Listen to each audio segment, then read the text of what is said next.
Bismillahirrahmanirrahim. Assalamualaikum warahmatullahi wabarakatuh. Berjumpa lagi bersama saya Hendrik Mulyana di channel Menjawab Foundation.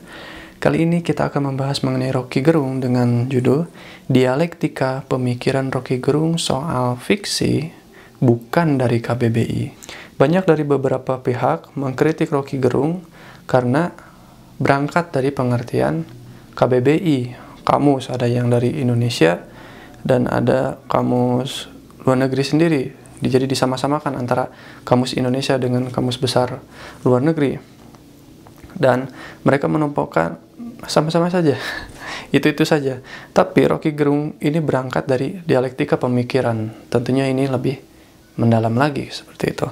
Rocky Gerung kemarin dilaporkan ke polisi oleh Permadi Arya atau Abu Janda. Jadi setelah menyampaikan pemaparannya di ELC, besoknya Rocky Gerung dilaporkan oleh Permadi Arya. Nah, Rocky Gerung pun merasa argumennya itu atau kalimat dalam diskusinya itu dipotong. Karena yang mengemuka ke masyarakat adalah kalimat kitab suci adalah fiksi. Tesis Rocky Gerung itu bukan itu. Jadi kalimatnya bisa lebih dilengkapi seperti ini jadinya. Kalau saya pakai definisi bahwa fiksi itu mengaktifkan imajinasi, kitab suci itu adalah fiksi. Seperti itu. Jadi kalau bisa dibaca seperti ini. Kalau saya pakai definisi bahwa fiksi itu mengaktifkan imajinasi, maka kitab suci itu adalah fiksi. Maka kitab suci itu adalah mengaktifkan imajinasi. Nah, seperti itu. Jadi kita jelas bahwa sebenarnya kitab suci itu menuntun manusia agar berpikir lebih imajinatif.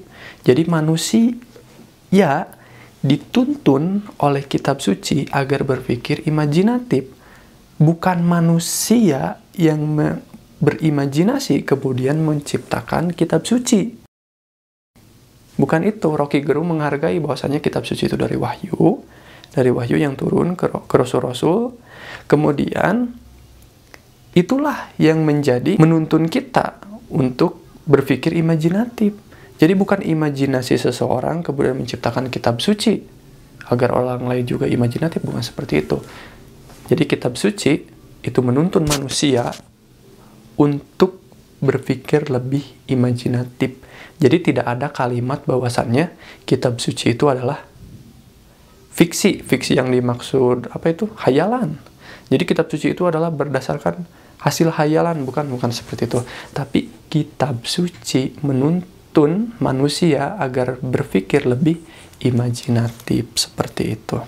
Contohnya tentang Big Bang.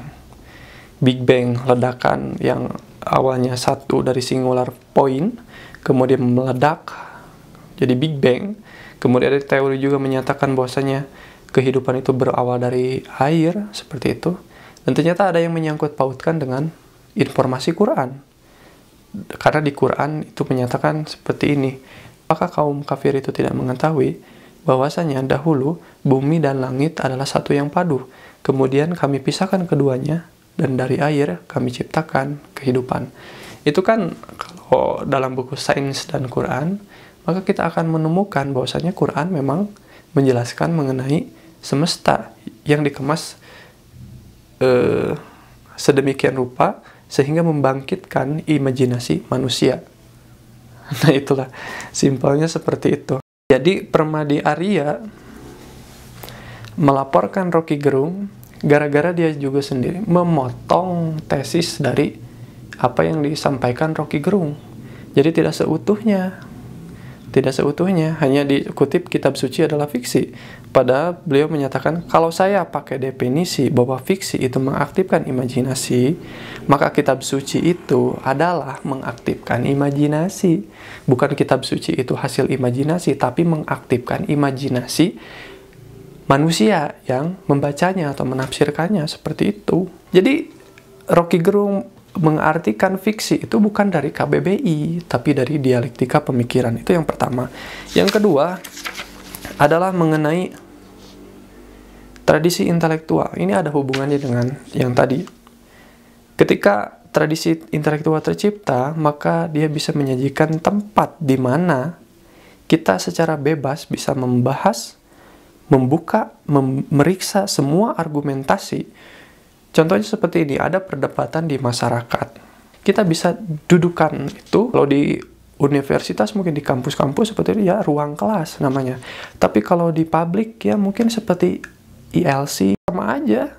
Mereka mendudukan perkara, mereka bahas semuanya. Nah itulah tradisi intelektual. Tapi bagaimana sih cara menjalankannya? Seperti ini. Yang pertama, letakkan di meja itu apa persoalannya. Seperti kemarin, apa itu, Jokowi Prabowo balas pantun kalau nggak salah atau apalah seperti itu. Dudukan itu, kemudian telanjangi barang-barang sampai benar-benar terlihat gitu permasalahannya bagaimana, sehingga nanti semua orang bisa menarik kesimpulan. Kemudian sajikan argumen terbaik. Apa itu argumen terbaik? Yaitu argumen yang bisa dikritik, bukan argumen yang tidak bisa dikritik. Terus kemudian syarat, ada syaratnya. Syaratnya itu jangan marah. Jangan marah. Tiba-tiba Anda debat di ruangan itu, tapi pas keluar Anda melaporkan lawan debat Anda ke Polda contohnya. Apalagi lebih parah ini, Anda tidak datang di forum tersebut, kemudian Anda langsung melaporkan, dan juga Anda salah memuat gitu ya. Jadi memuatnya hanya parsial saja, hanya menempatkan kitab suci adalah fiksi, padahal itu belum keseluruhannya disampaikan. Nah itulah yang menjadi salahnya seperti itu. Jadi kalau marah lalu lari ke Polda, itu Anda sama saja dengan menutup tradisi intelektual, menutup diri dari tradisi intelektual seperti itu. Yang ketiga, yaitu tentang undang-undang penodaan agama. Apakah harus dihapuskan atau tidak usah dihapuskan? Jika tradisi intelektual sudah terwujud di Indonesia, maka lambat laun undang-undang penodaan agama akan dilupakan, akan usang, akan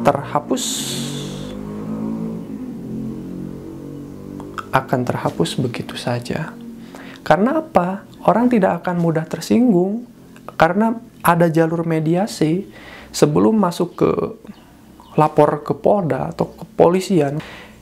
Itu sebelumnya ada mediasi dulu, ditanya dulu bagaimana ini keterangannya.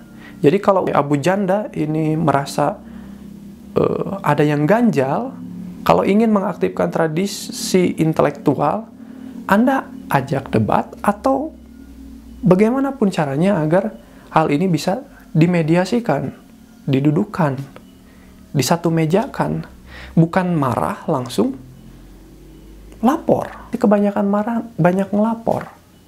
Itu seperti panikan. Intinya seperti itu.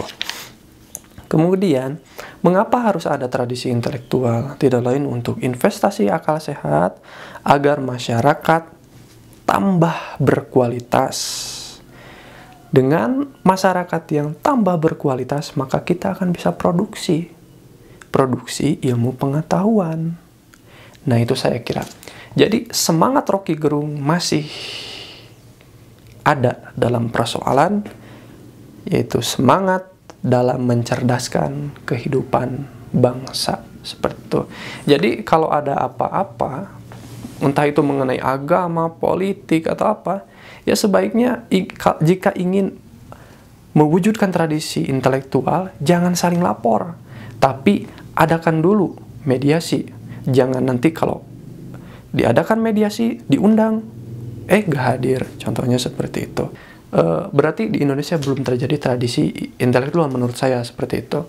Semoga kedepannya Indonesia tambah berkualitas dan sama-sama kita menjunjung tinggi semangat mencerdaskan kehidupan bangsa. Dari saya sekian, mohon maaf bila ada kesalahan. Wassalamualaikum warahmatullahi wabarakatuh.